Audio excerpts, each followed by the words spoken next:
Estamos considerando una serie de temas acerca de la consagración del creyente en Cristo delante de Dios. Y para poder realizar un estudio profundo de qué consiste esta consagración de los creyentes en Cristo en el día de hoy, estamos estudiando acerca del tabernáculo de reunión en los cuales los sacerdotes israelitas se consagraban. Tenemos entonces aquel tabernáculo de reunión en que todo el pueblo de Israel estaba alrededor.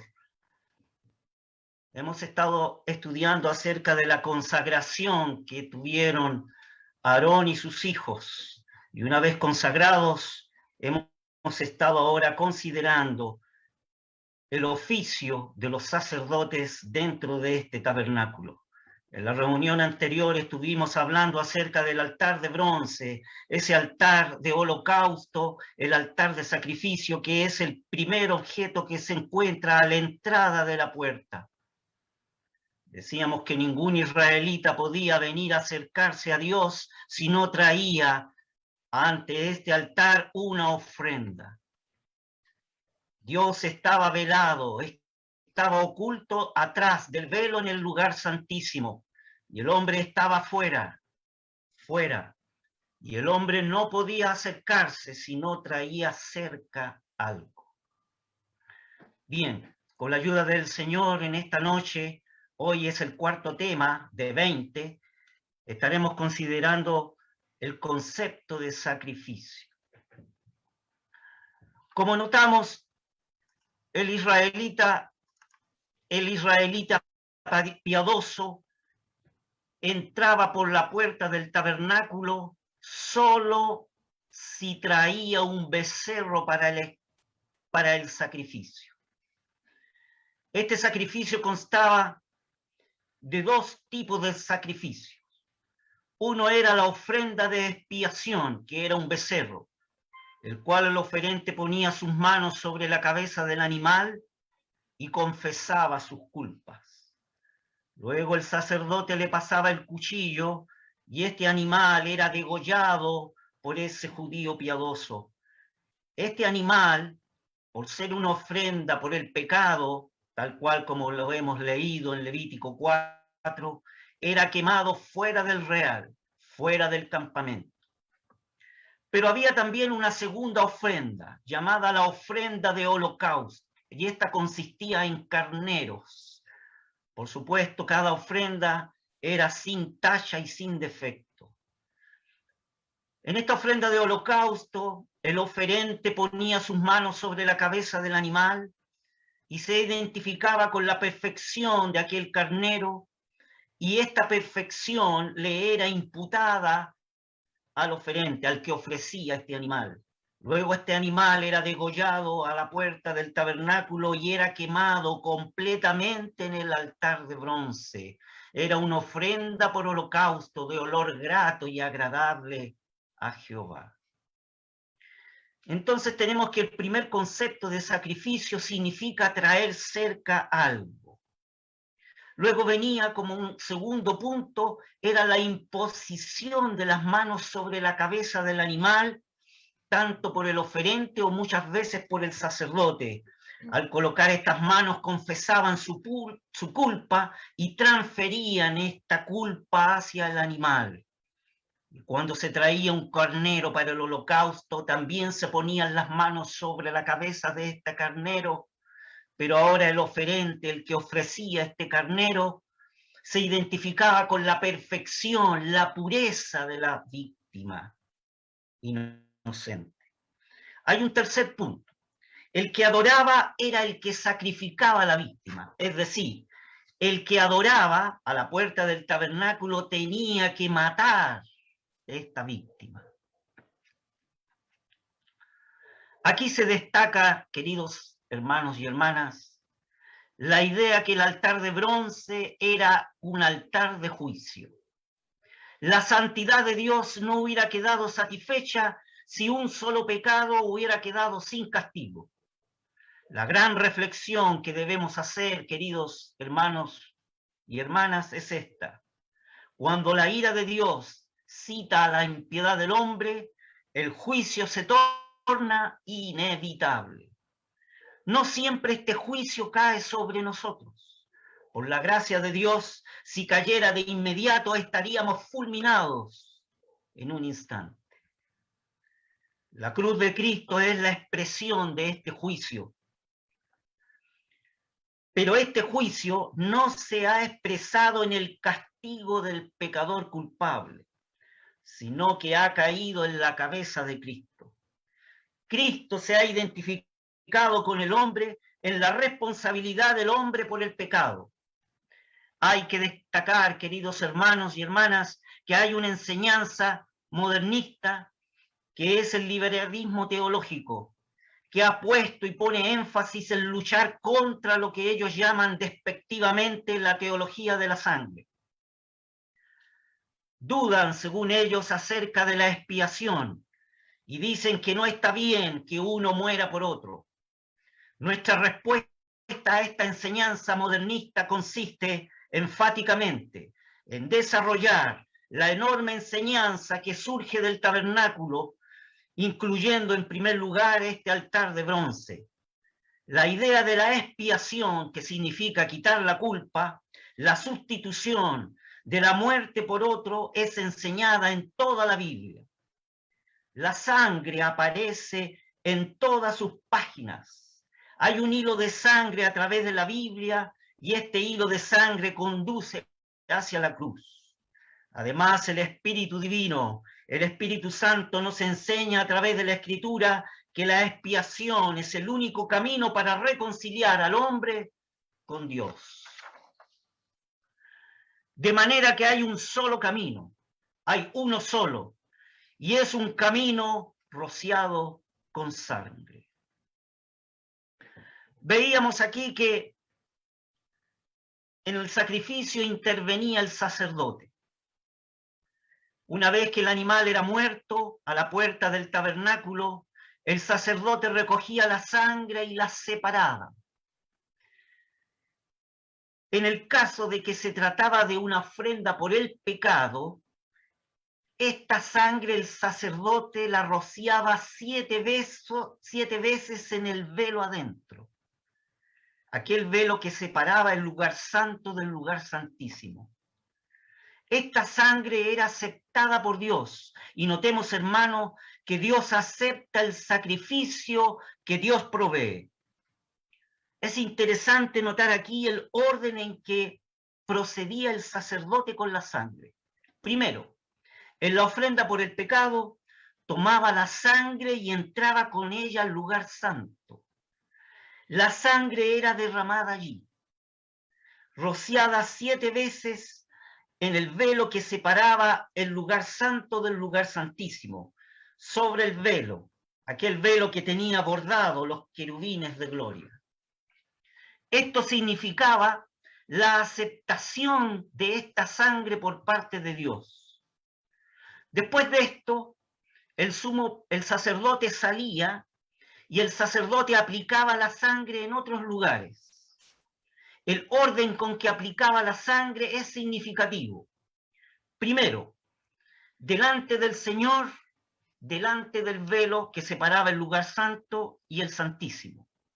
Segundo, después aplicaba la sangre sobre el altar de incienso, el objeto que estaba en el lugar santo. Tercero, y después salía hacia afuera, hacia el altar de bronce, y hacía con la sangre, la cual colocaba en los cuernos de ese altar, y luego derramaba esta sangre sobre el suelo, sobre la arena. El cuadro que apreciamos, el sacerdote aplicaba la sangre cuando salía hacia afuera y no cuando entraba hacia adentro del tabernáculo. ¿Cuál es la enseñanza aquí? Es que la salvación proviene del Señor. Era la sangre aceptada la que se aplicaba. La reflexión para nosotros es esta. El camino hacia Dios está ahora abierto y no ha sido abierto desde adentro, y nos ha sido abierto desde adentro hacia afuera.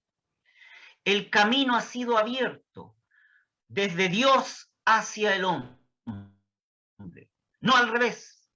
Yo no me gano mi camino para el acceso a Dios. Este fue abierto por nuestro sumo sacerdote, nuestro sumo pontífice, Cristo el Señor. Él penetró en el velo, en el cielo mismo del cual es el velo, el cual el velo es una figura aquí. El velo es una figura porque figura su carne, la carne de Cristo. Él entró por nosotros, es decir, ha constituido desde la presencia de Dios hacia nosotros. El camino fue abierto por su sangre. A través de este camino, el hombre camina desde afuera hacia adentro, hacia la misma presencia de Dios. Es fundamental, queridos hermanos y hermanas, apreciar los diferentes lugares y objetos sobre los cuales la sangre se aplicaba a través de la Biblia. Fíjese, en primer lugar, la sangre aparece sobre las puertas de las casas de los hijos de Israel en Egipto. La sangre aquí aplicada trajo la salvación a los judíos y subraya esto. Esa sangre revela el carácter redentor de la sangre. Hay un segundo punto. Vemos la sangre en el altar de incienso, en el lugar santo. Cuando la sangre se aplicaba sobre los cuernos de este altar, vemos el carácter expiatorio de la sangre. Expiar significa cubrir, borrar. El vocablo kafar en hebraico nos da esta idea de cubrir y borrar, como también el vocablo hebraico nazar, que significa quitar. Eso significa expiar. Por lo tanto, la sangre puesta en el altar de incienso dentro del lugar santo nos habla del carácter expiatorio de la sangre, cómo la sangre cubre, borra y quita la maldad. Y nos asegura que Dios es fiel y no dejará caer ninguna de sus palabras. En tercer lugar, fíjese, querido hermano y hermana, la sangre se aplicaba sobre los leprosos de Israel. Si usted lee Levítico capítulo 14, encontramos aquí que la sangre era aplicada sobre los leprosos en Israel. Y esto nos habla del carácter purificador de lo que es la sangre. En cuarto lugar, la sangre se aplicaba sobre el libro de la ley. Esto representa la sangre del pacto. Esto nos habla el carácter de garante que tiene la sangre. Esto nos garantiza que el pacto de Dios con el hombre tendrá cumplimiento. Esto significa que la sangre sellaba este pacto, que las promesas y las bendiciones del pacto han de cumplirse indefectiblemente. Es Dios el que se ha comprometido y la sangre está en las promesas y está más allá de nuestros propios fracasos como seres humanos. Y nos asegura que Dios es fiel y no dejará caer al suelo ninguna de sus palabras ni ninguna de sus promesas.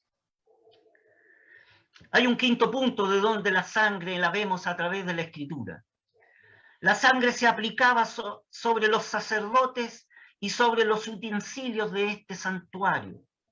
Aquí se destaca que la sangre que nos salva es también la sangre que nos consagra y que nos aparta para Dios.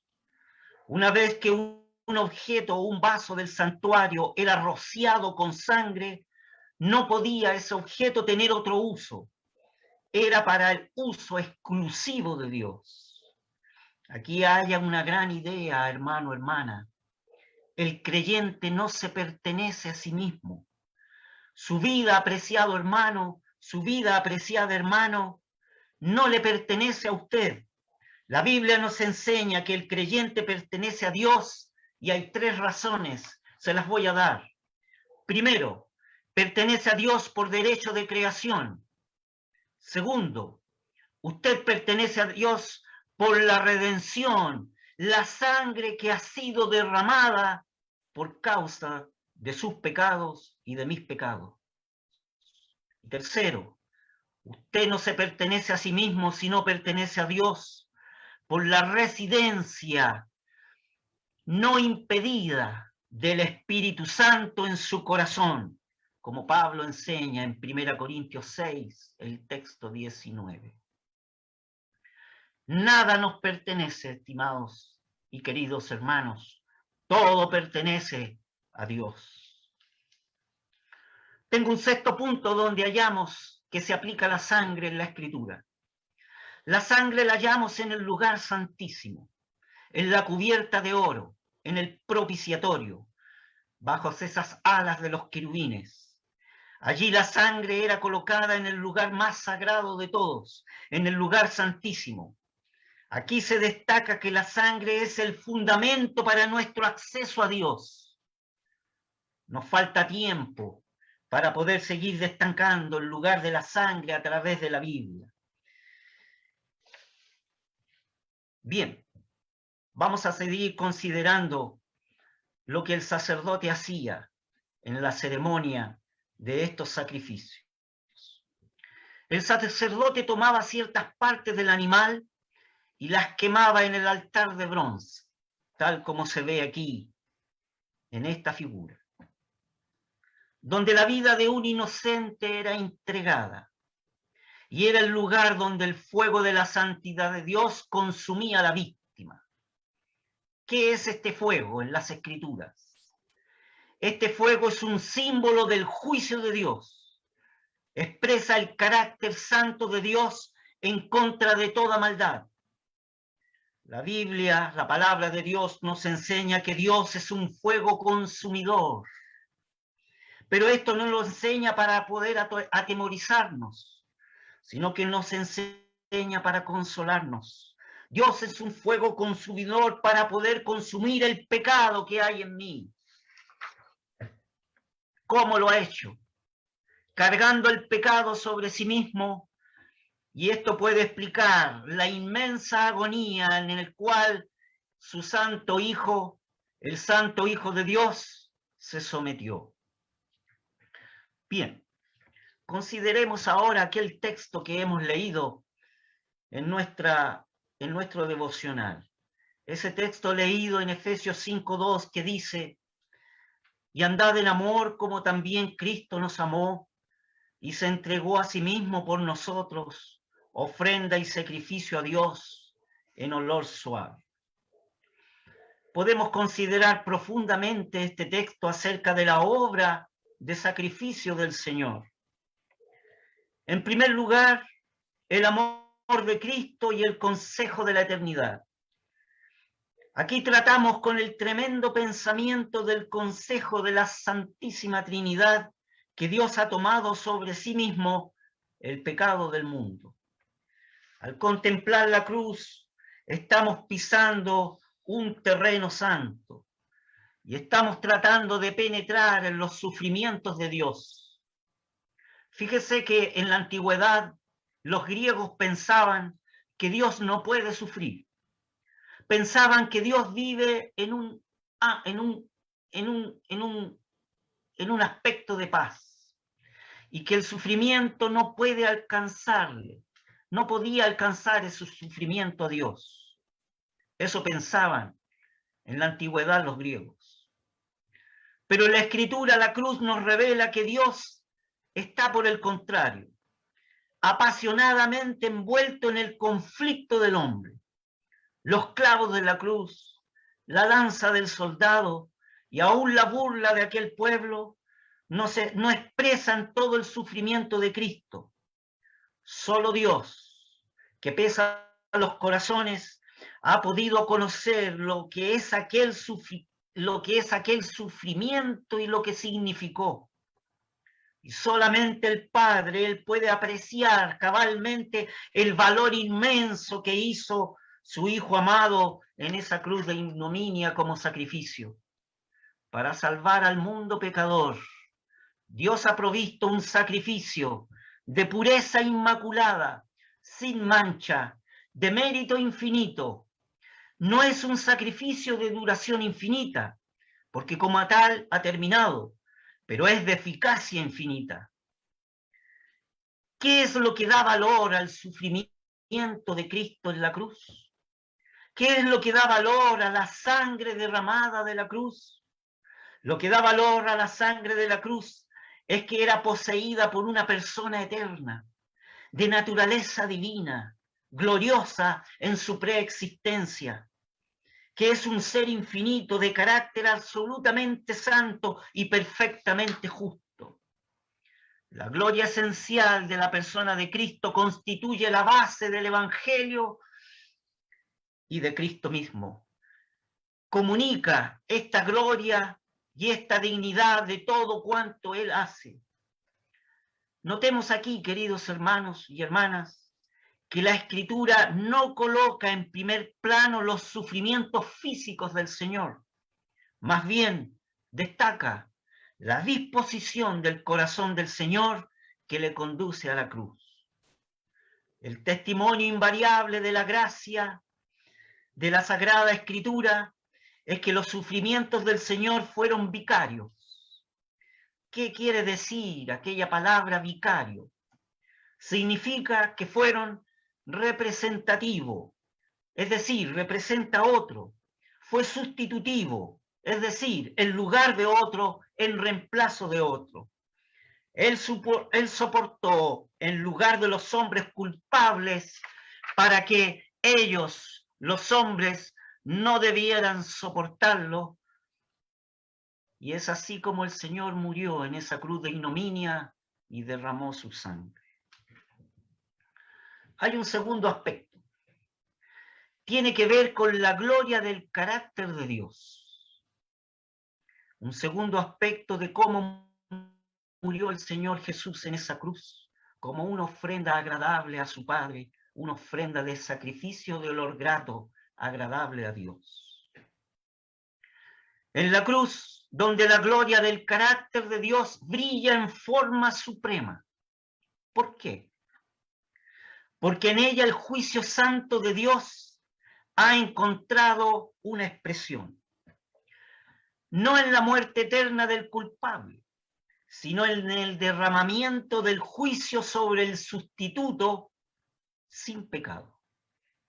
La cruz ha magnificado la gloria del carácter de Dios y muestra nuestra salvación.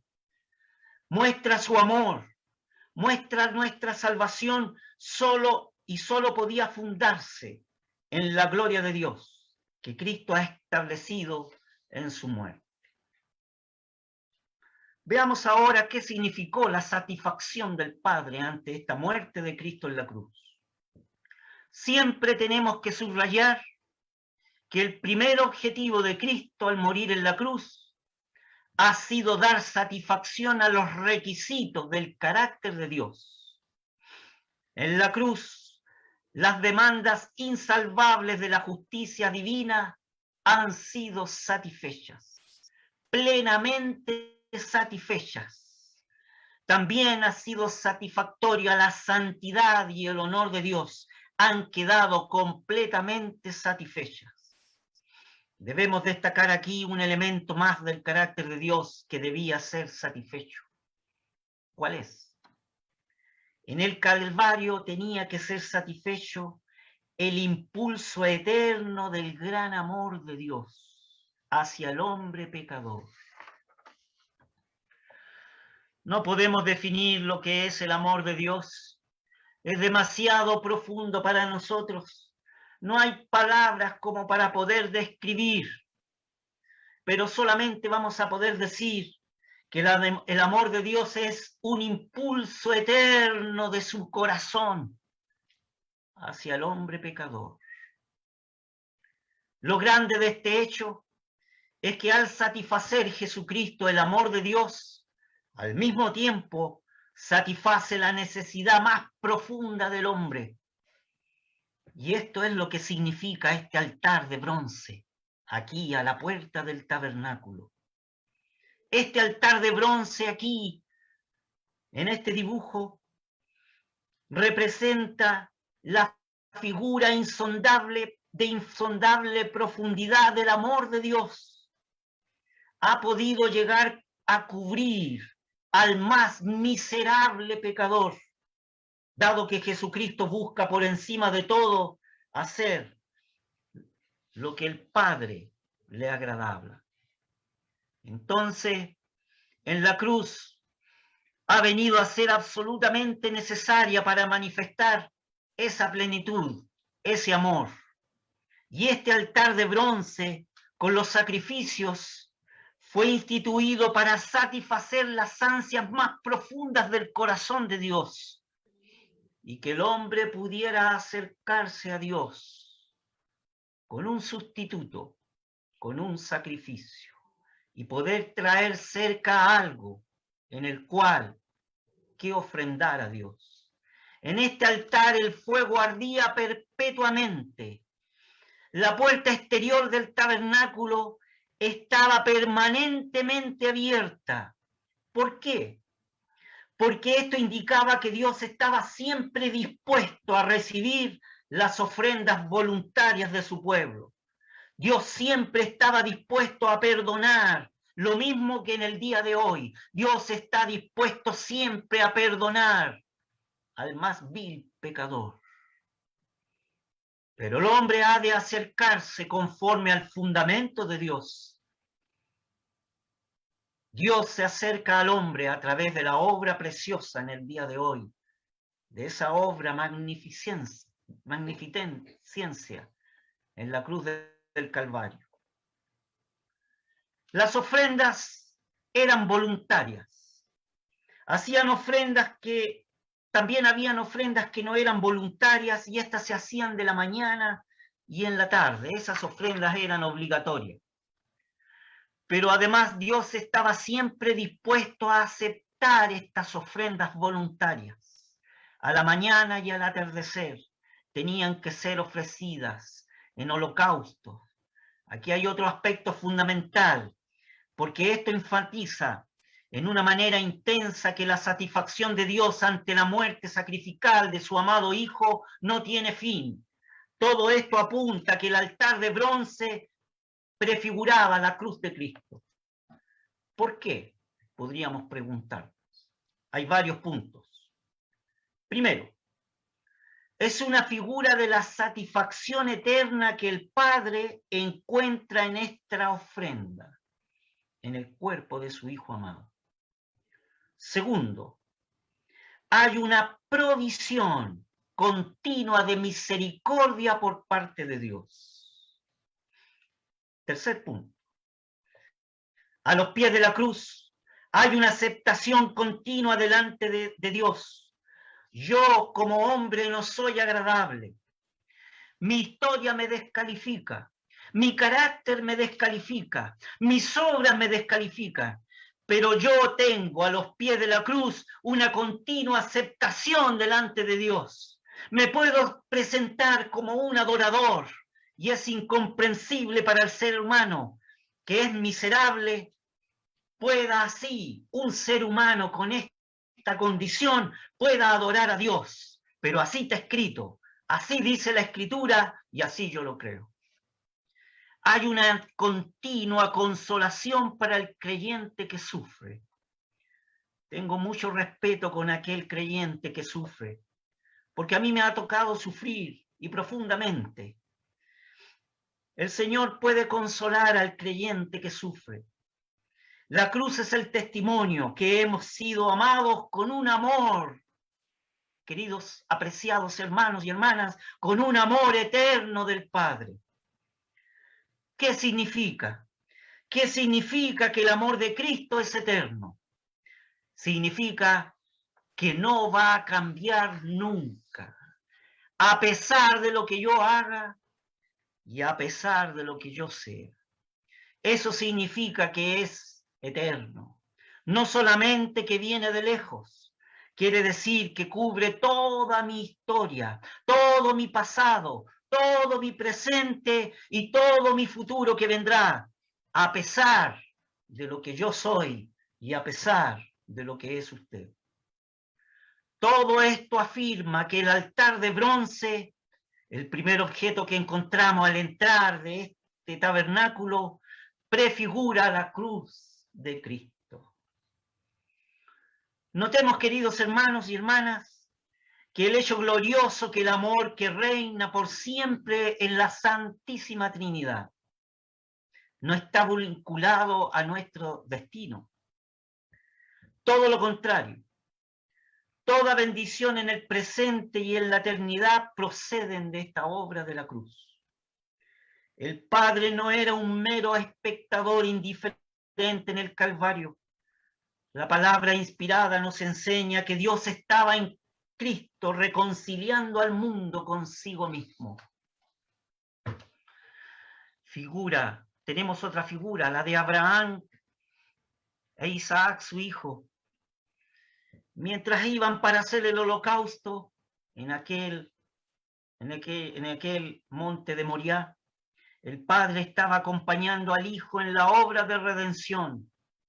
Toda la bendición, toda la gloria, toda la gracia tiene el origen en aquel único sacrificio, de aquel pecado ofrecido por el Hijo para satisfacer el corazón del Padre. Y esta es la primera finalidad del sacrificio de Cristo y la primera finalidad de la muerte de Cristo en la cruz, la satisfacción del corazón de su Padre. Todo resultado de una sola vida consagrada, la consagración de Cristo hacia su Padre. Podríamos preguntarnos entonces, queridos, apreciados hermanos y hermanas, ¿cuál es el significado del altar de bronce para el cristiano del día de hoy? Veamos algunos puntos. Enseña que el sacrificio de Cristo es el único medio para recibir el perdón de los pecados. Es el único medio para el cual yo me puedo acercar a un Dios santo. Y el único camino de acceso hacia una comunión con Dios. El altar era además un lugar de sufrimiento y de sangre. Y esto nos enseña que Dios tiene que tratar con el pecado y con el pecador. Pero hay que subrayar dos aspectos fundamentales con la muerte de Cristo aquí. Uno, el altar de bronce figura de Cristo llevando el pecado y muriendo bajo la ira y bajo el juicio de Dios. Ese es un primer aspecto. Pero hay un segundo aspecto en la muerte de Cristo en la cruz, que obliga a considerar su santa obediencia en su muerte, es decir, su sometimiento pleno, su obediencia, con todo el poder de su voluntad hacia su Padre, con toda su mente, con todos sus afectos, con toda su voluntad. Todo fue representado en forma humilde por parte del Señor Jesús y en completa devoción a Él, como una ofrenda de olor grato, fragante, como hemos leído en Efesios 5, el texto 2. Dios ha recibido esa plena satisfacción en ese sacrificio, con este sacrificio de olor suave por parte de su Hijo. Y Dios ha sido glorificado en esta ofrenda. La cruz es el lugar donde el amor de Cristo por el Padre se ha expresado en forma suprema y se ha manifestado en un lenguaje que tan solo la divinidad puede comprender. Así lo presenta el sacrificio por el holocausto. El agrado del Padre significa en la ofrenda de que su propio Hijo iba a ofrecer en esa cruz del Calvario.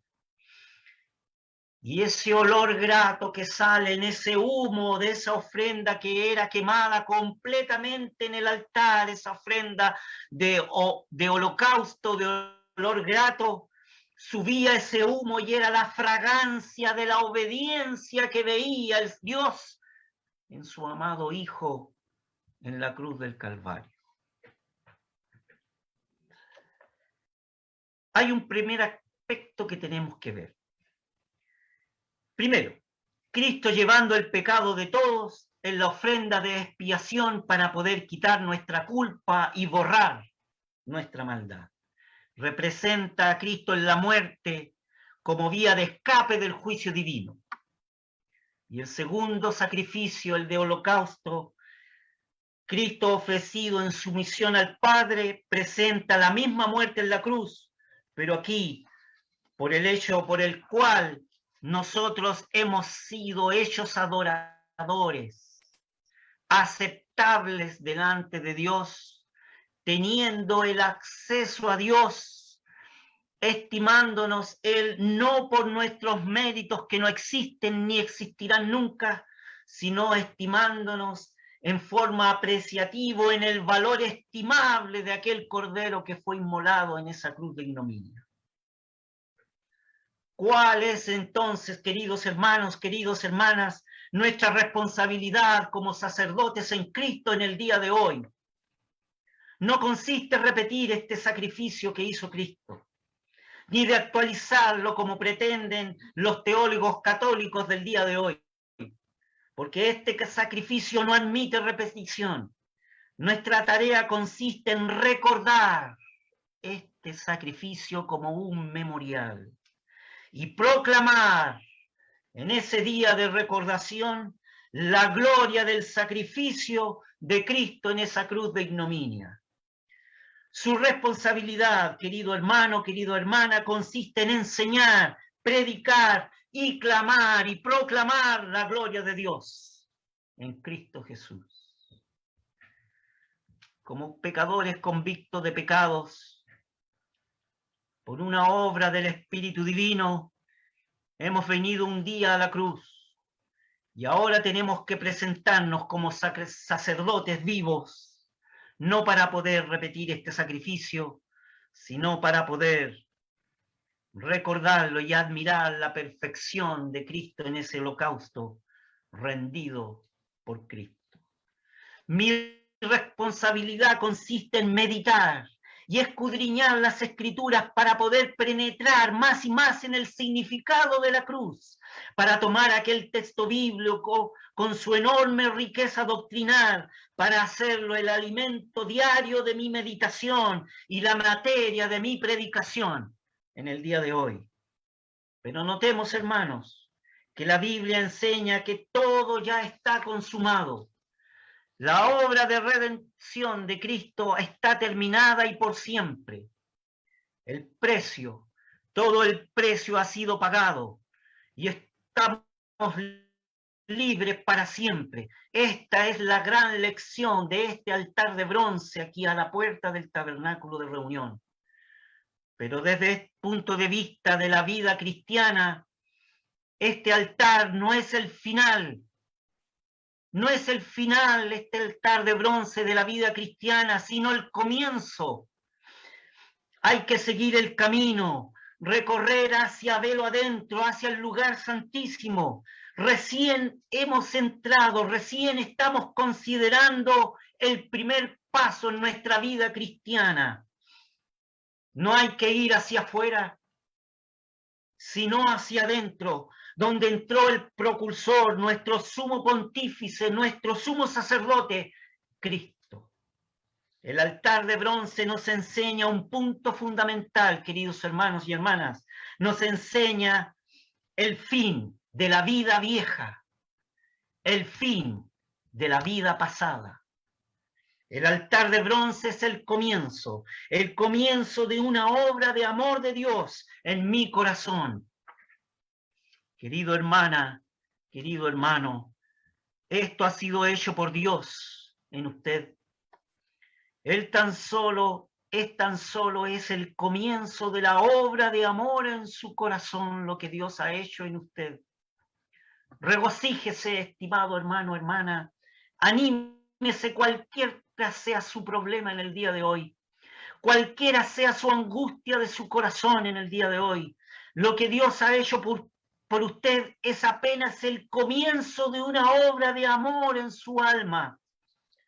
Ahora nos falta comprender el camino de santidad que se requiere de todo pecador que se ha convertido a Cristo. El altar de bronce, entonces, Es el primer paso y veremos el comienzo de nuestra vida espiritual, el comienzo hacia un camino velo adentro.